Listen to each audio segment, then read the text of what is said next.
Today I am going to discuss on elasticity of demand. Elasticity of demand is a important point of business economics. पिछले class में हम लोगों ने business economics के महत्वपूर्ण law of demand के बारे में चर्चा किया था। हम लोग जानते हैं कि लॉ ऑफ डिमांड क्या कहता है। लॉ ऑफ डिमांड किस बिंदु का व्याख्या करता है?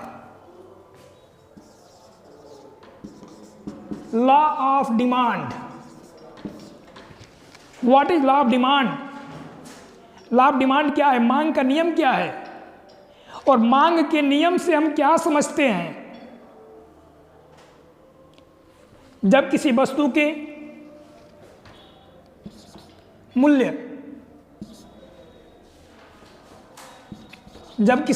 मूल्य कीमत और वस्तु की मांगी गई मात्रा क्वांटिटी में विपरीत संबंध पाया जाता है तो अब विपरीत संबंध ही मांग का नियम कहलाता है। Inverse relationship between price of goods and quantity demanded. वस्तु के निर्धारित मूल्य और वस्तु के मांगी गई मात्रा में विपरीत संबंध ही मांग का नियम है। लेकिन मांग का नियम सिर्फ यह बतलाता है कि वस्तु के मूल्य घटने पर वस्तु के मांग में वृद्धि होती है और वस्तु के मूल्य के बढ़ने पर वस्तु के मांगी गई मात्रा में कमी होती है। लेकिन मांग का नियम यह नहीं बतलाता है कि किस दिशा में और कितना कमी हुआ। इसके लिए हम लोग आज के टॉपिक में इलास्टिसिटी ऑफ डिमांड, मांग की लोच के बारे में अध्ययन करेंगे, चर्चा करेंगे। ओके, लॉ ऑफ डिमांड के बारे में कोई कंफ्यूजन हो, कोई क्वेरी हो तो अभी भी पूछ सकते हैं। चलिए, कोई बात नहीं। मांग का नियम यह स्पष्ट करता है कि कीमत के बढ़ने पर, प्राइस के इंक्रीज करने पर वस्तु की मांगी गई मात्रा कम हो जाती है और कीमत के कम होने पर वस्तु की मांगी गई मात्रा में वृद्धि होती है। इस प्रकार यह नियम, इस प्रकार यह लॉ, इस प्रकार यह रूल वस्तु के मूल्य और वस्तु की मांगी गई मात्रा में परिवर्तन को बतलाता है, स्पष्ट करता है।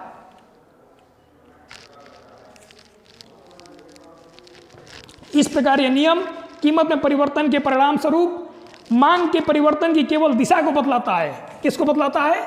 डायरेक्शन को बतलाता है कि कम होगा या ज्यादा होगा। क्या होगा? कम होगा या ज्यादा होगा। लेकिन मांग का नियम डायरेक्शन को बतलाता है, न कि क्वांटिटी को, न कि मात्रा को। मांग का नियम क्या करता है? सिर्फ डायरेक्शन को बतलाता है कि कितना क्या होगा, लेकिन यह नहीं बताता कि मांग में कितना परिवर्तन होगा। यह नहीं बतलाता है कि वस्तु के मूल्य में यदि 5 रुपए की बढ़ोतरी हो रही है तो वस्तु के मांगी गई मात्रा में कितना कमी होगा। इस बिंदु को ज्ञात करने के लिए, इस स्पेसिफिक पॉइंट को जानने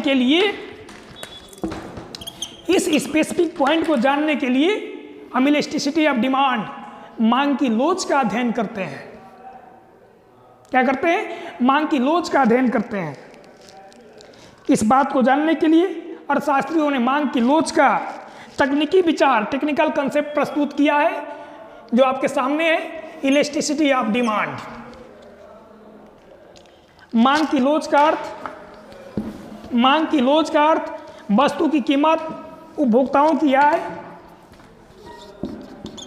वस्तु की कीमत मतलब प्राइस, वस्तु की कीमत, उपभोक्ता की आय, इनकम ऑफ कंज्यूमर, संबंधित वस्तु की कीमत संबंधित वस्तु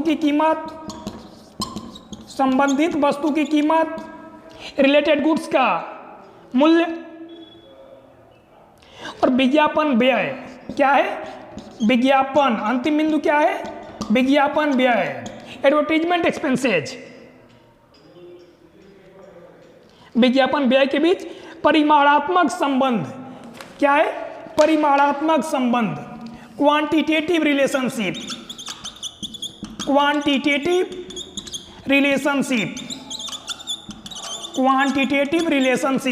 परिमाणात्मक संबंध, क्वांटिटेटिव रिलेशनशिप को स्पष्ट करता है, एक्सप्लेन करता है, व्याख्या करता है। इसी कारण से मांग की लोच को 4 भागों में बांटा गया है, 4 भागों में डिवाइड किया गया है।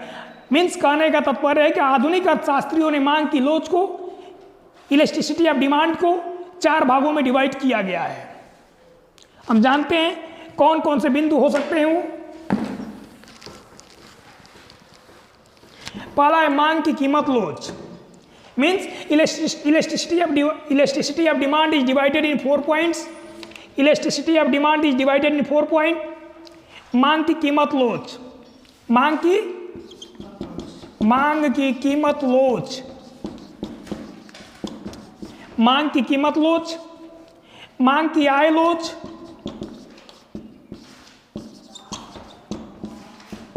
मांग की आय लोच, मांग की आड़ी लोच,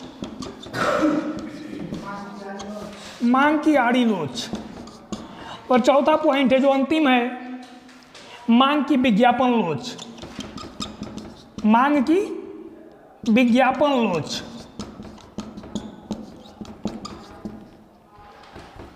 मांग की विज्ञापन लोच।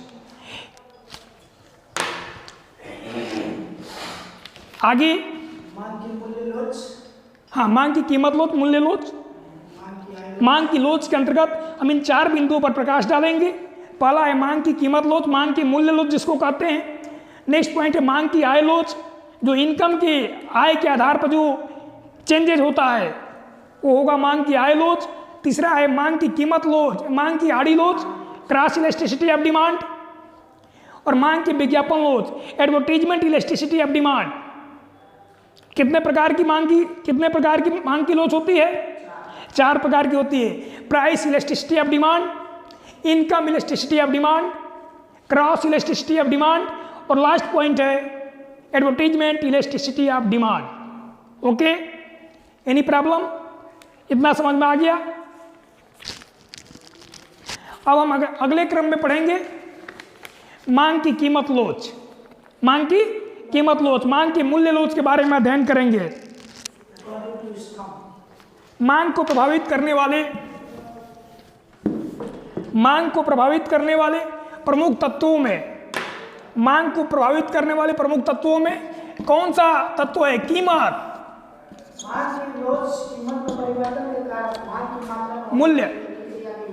मूल्य एक ऐसा फैक्टर है, प्राइस एक ऐसा फैक्टर है जो डिमांड को सबसे ज्यादा प्रभावित करता है, किसी भी स्पेसिफिक वस्तु को आप ले लीजिए, उदाहरण के लिए उस वस्तु के मूल्य में वृद्धि होती है, प्राइस इंक्रीज करता है या प्राइस डिक्रीज करता है, तो उस वस्तु का जो डिमांड होगा, मांग होगा, वो उससे प्रभावित होगा या नहीं होगा? चलिए हम जानने का प्रयास करते हैं मांग की कीमत लोच क्या है। इसी कारण से अधिकांश अर्थशास्त्री मांग की कीमत लोच को ही मांग की लोच के नाम से जानते हैं। मांग की कीमत लोच को ही मांग की लोच के नाम से जानते हैं। अकॉर्डिंग टू बेनहम, लिख लीजिए, according to Benham, the concept of elasticity, Benham, BENHAM, according to Benham एक प्रख्यात अर्थशास्त्री हैं। According to Benham, the concept of elasticity of demand, the concept of elasticity of demand relates to to the effect of a small change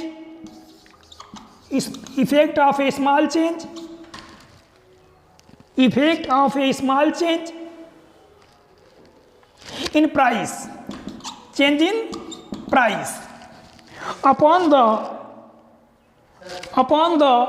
amount demanded, upon the amount demanded, upon the amount demanded, upon the amount demanded, upon the amount demanded। जब किसी वस्तु के मूल्य के कीमत में होने वाले परिवर्तन के परिणाम स्वरूप मांगी गई मात्रा में परिवर्तन होता है, उस मांगी गई उस मात्रा में वस्तु के मांगी गई मात्रा में होने वाला परिवर्तन ही मांग की मूल्य लोच कहलाता है, मांग की कीमत लोच कहलाता है। ओके, क्लियर हुआ नहीं हुआ? और कोई कंफ्यूजन? अगले अर्थशास्त्री के रूप में मार्शल का नाम सुने आप लोग? हाँ, Marshall, according to Alfred Marshall. हाँ, इनका पूरा नाम अल्फ्रेड मार्शल है। Alfred Marshall, according to Alfred Marshall, the elasticity of demand in a market, the elasticity of demand in a market, the elasticity of demand in a market is greater or small, is greater or small, is greater or small, is greater or small according as the amount demanded, according as amount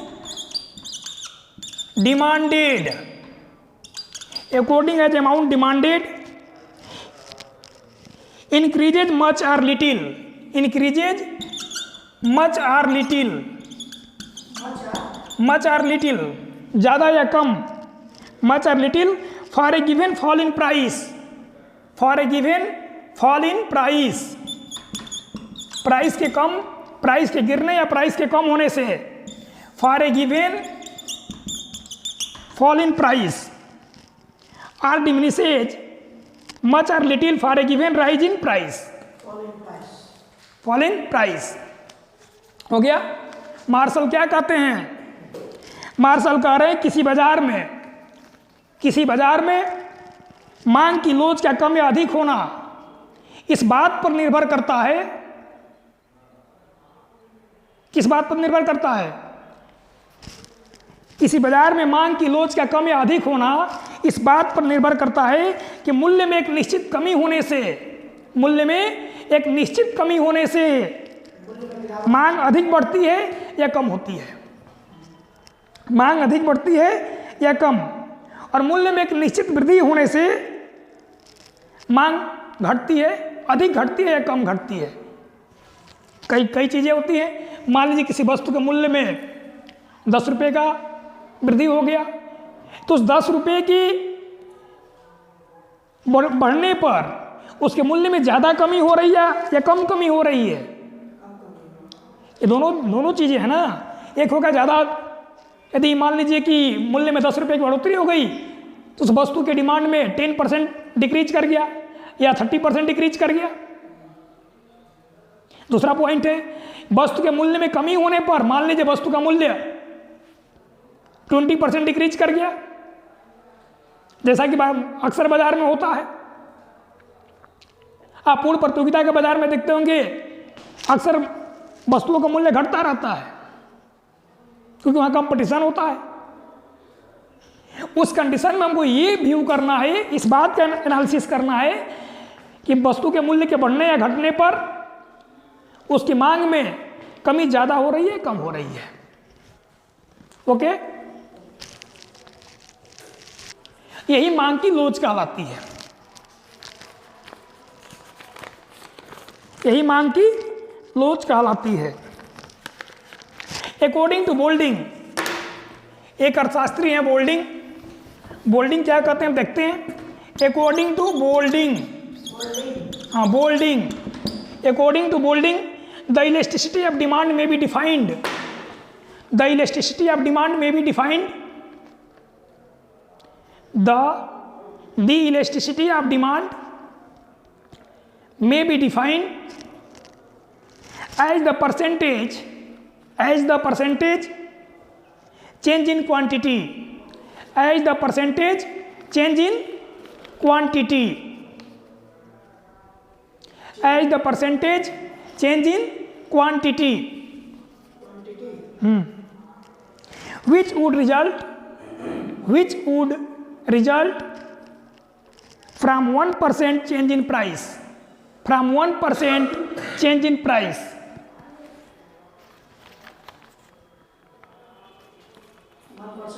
change in price, according to John Robinson, हाँ next definition, according to John Robinson, या उसको Robinson लिख लीजिए, according to John Robinson, according to John Robinson the elasticity of demand, the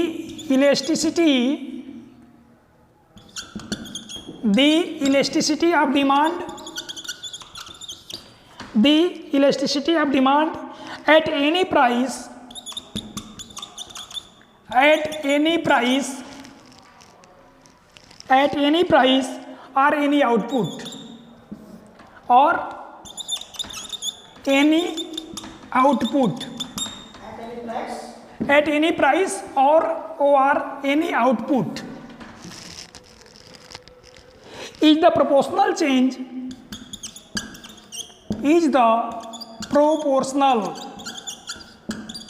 proportional का मतलब होता है अनुपातिक, proportional change purchased in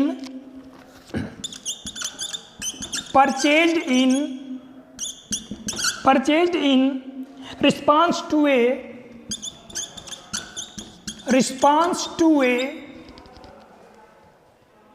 small changes in price, to a small changes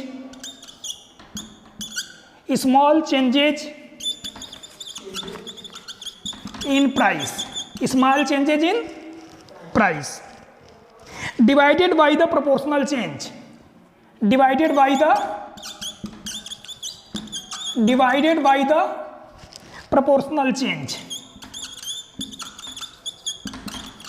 proportional change किससे डिवाइड करेंगे? प्रोपोर्शनल चेंज से divide करेंगे। समझ में आया नहीं आया? समझ में आ गया? Divided by the proportional change, समझा रहे? रॉबिन्सन क्या कहते हैं, इसको हम लोग संक्षेप में समझेंगे इस बार।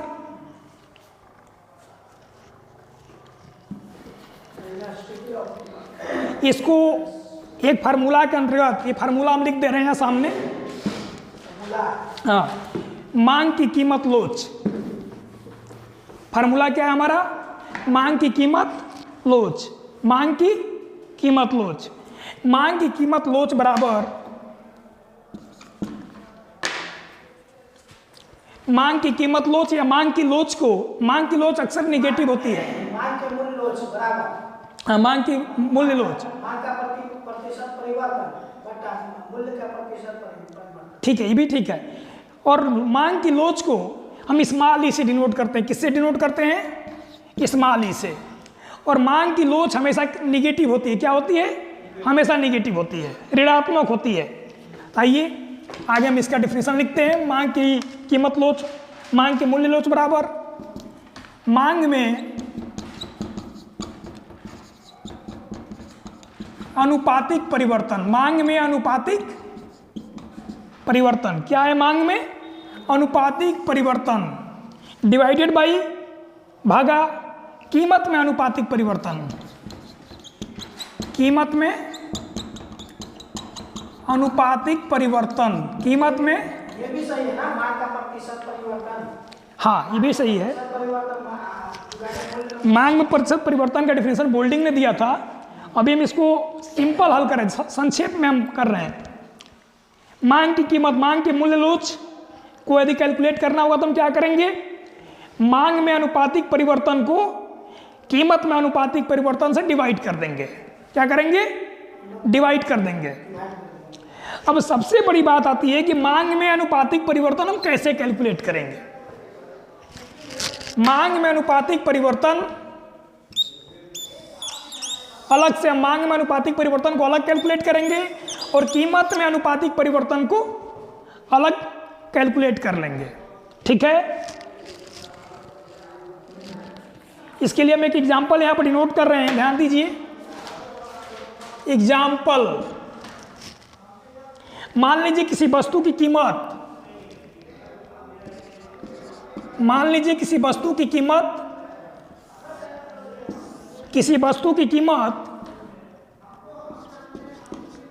किसी वस्तु की कीमत, किसी वस्तु की कीमत, पहली कंडीशन क्या है? पहली कंडीशन, किसी वस्तु की कीमत 10 रुपया थी। कितने थी? 10 रुपया प्रति इकाई। यदि किसी वस्तु की कीमत जब 10 रुपया प्रति इकाई थी तो उसकी डिमांड थी कितनी? 80 यूनिट। कितनी थी? 80 यूनिट। डिमांड किस में होगा? इकाई में होगा। सेकेंड कंडीशन कहती है कि वस्तु के मूल्य में कमी हुई, वस्तु के मूल्य में 2 रुपये की कमी हुई।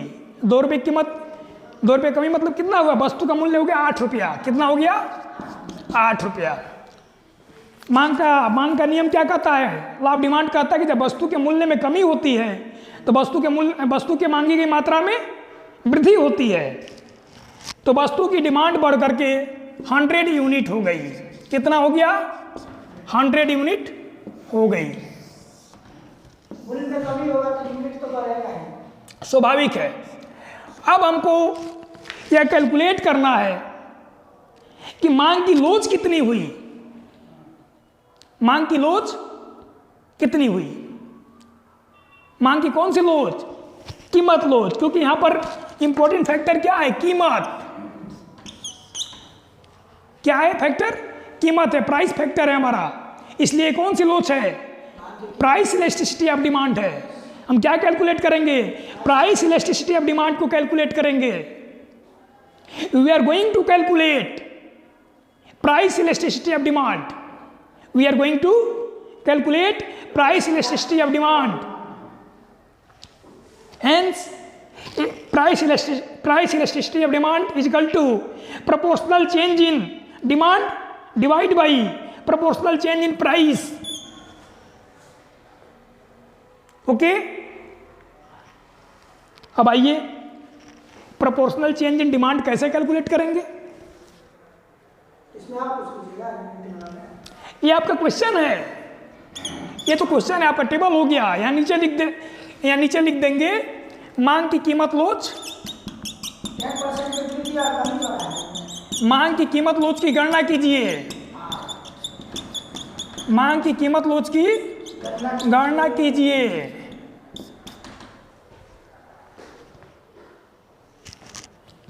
बोलिए, ध्यान है कुछ? अब आते हैं, सबसे पहले मांग में अनुपातिक परिवर्तन निकालेंगे। क्या निकालेंगे? मांग में अनुपातिक परिवर्तन। मांग में अनुपातिक परिवर्तन। मांग में अनुपातिक परिवर्तन बराबर मांग में परिवर्तन बटा मांग में परिवर्तन डिवाइड बाई पहले की मांग डिवाइड बाई, नहीं भाई, मांग में परिवर्तन बटा पहले की मांग। तो मांग में परिवर्तन कितना हो रहा है? देखिए, मांग कौन सा है? ये वाला है कि ये वाला है? पूर्व की मांग, पहले की मांग। तो आइए, 80, हमारी डिमांड कितनी थी पहले? 80। बाद में कितनी हो गई? 100। यानी 100 माइनस 80, 18 माइनस 80, 80 माइनस 100 कितना हुआ? 20। कितना चेंज हुआ? -20। यहाँ करिए, 80 माइनस 100 डिवाइड बाई 80। ठीक है, -20/80 कितना हो गया? 1/4 -1/4। लेकिन ये ऑलरेडी निगेटिव है, ऑलरेडी निगेटिव है, तो ये वाला निगेटिव खत्म हो जाएगा। इसके बाद कीमत में अनुपातिक परिवर्तन। सेम इसी फार्मूले पर आप इसको निकाल लीजिएगा, कीमत में अनुपातिक परिवर्तन। कीमत में अनुपातिक परिवर्तन, कीमत में अनुपातिक परिवर्तन बराबर फार्मूला तो लिख लो। कीमत में अनुपातिक परिवर्तन इजकल टू कीमत में परिवर्तन या मूल्य में परिवर्तन, कीमत में परिवर्तन डिवाइड बाई पहले की कीमत या पूर्व की कीमत इजकल टू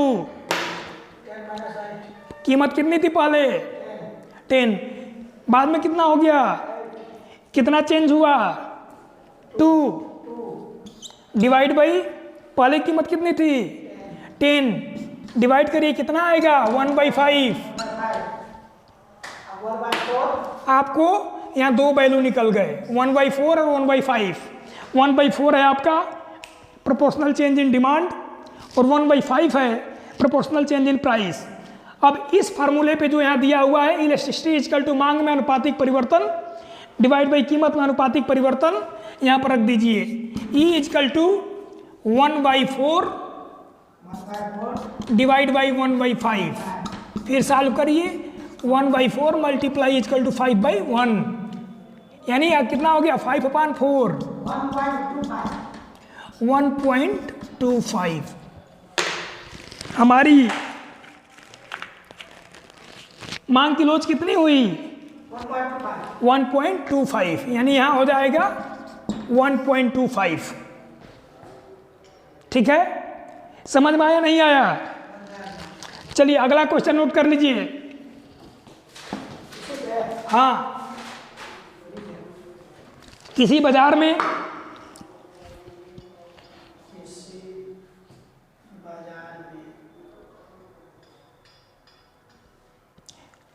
आलू की कीमत, बाजार में आलू मिलता है कि नहीं मिलता है, तो आलू की कीमत 20 रुपया था। कितना था, कितना 20 रुपया। तो उसकी डिमांड 160 केजी थी, डिमांड 160 केजी, यानी 1 कुंटल 60 किलो। कितना था 1 कुंटल 60 किलो। जब उसी बाजार में आलू का मूल्य घट करके 16 रुपया हो गया, कितना हो गया 16 रुपीज। कितना हुआ 16 रुपीज, घट करके 16 रुपीज 16 रुपया हो गया। अब बताओ डिमांड बढ़ेगी कि घटेगी? डिमांड घटेगी बढ़ेगी ना जी, बढ़ेगी। डिमांड हो गया 200 केजी, 200 क्विंटल, सॉरी 2 कुंटल। कितना हो गया 2 क्विंटल 200 केजी। तो मांग की कीमत लोच की गणना कीजिए, मांग की कीमत लोच की गणना कीजिए,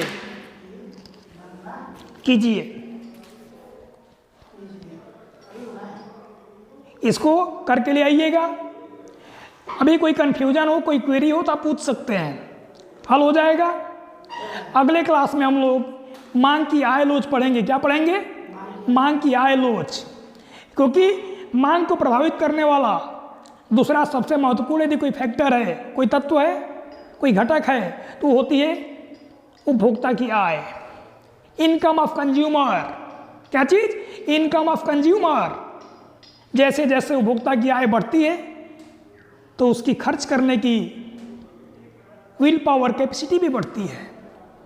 इसलिए उपभोक्ता की आय बढ़ेगी तो बाजार में वस्तुओं की डिमांड भी बढ़ेगी। होता है कि नहीं होता है? तो चलिए अगले क्लास में हम लोग उपभोक्ता की मांग की आय लोच के बारे में चर्चा करेंगे। ओके, धन्यवाद।